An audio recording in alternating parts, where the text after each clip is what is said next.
Tayo, simbahan ng Imus at yung sa Binakayan hindi ko natagpuan. Dito tayo yan. Dito dati may nakalagay na dalawang kanyon eh.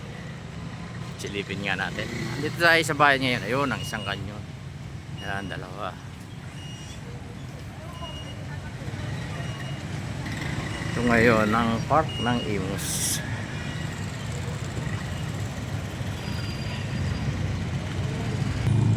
Nakikita natin ngayon yung ginamit ng panahon ng Kastila pa yata to. Yung kanyo na to, yan. Dalawa, yan, dalawa. Pa, isa. Ito ba yung howitzer na tinatawag?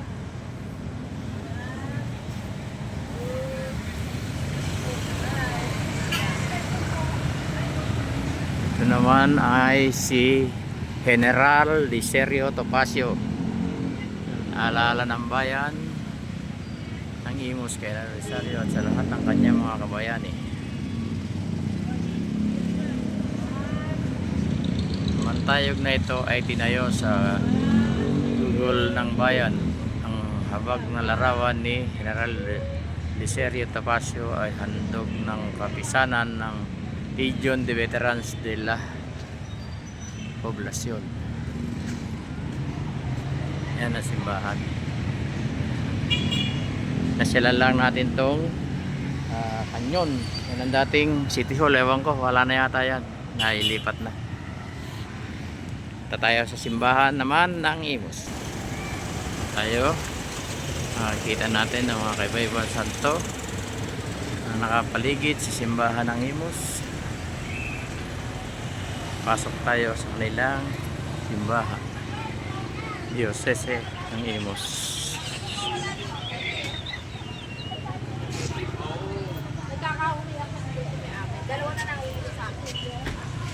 Pasukin natin ang loob. Ang ilong at tilang ay makipaguning inheklo at kumain din ay tuturuan din natin ang ating mga inaanak ng mabuting asal. Yung mga bagay na hindi minsan nakakaligatan ng mga magulang, ay pwede rin natin tulungan ang mga magulang at ating inaanak na tulungan sila na ipakita ang mabuting na maging mabuting Tanda muna tayo.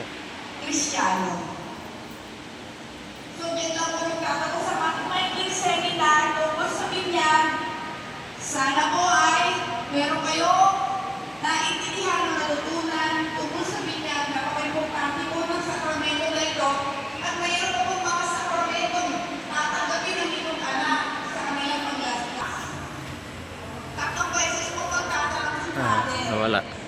Sa pag-ihatag po namin. So, pag-ihatag niya po,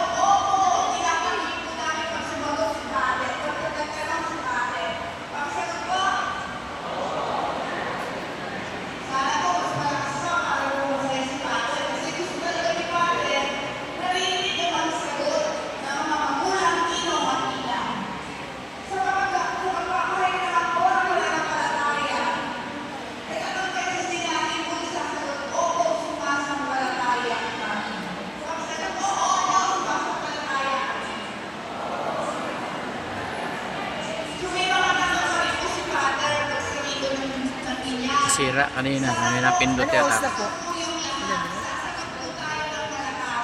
Ito.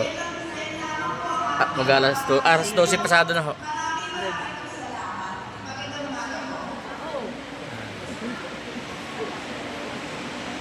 Ito ang kanilang birhen.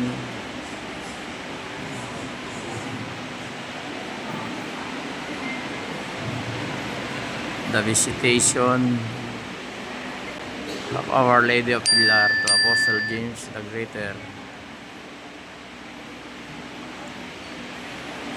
In 44 AD, returned to Jerusalem, the Apostle James was beheaded by King Herod. Pinutulan siya ng ulo.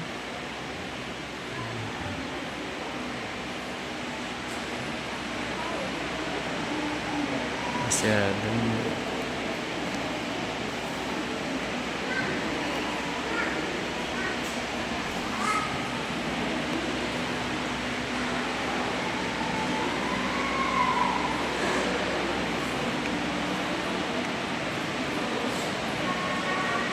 Diocese of Pilar. Meron tayong binyagan uling nagaganap.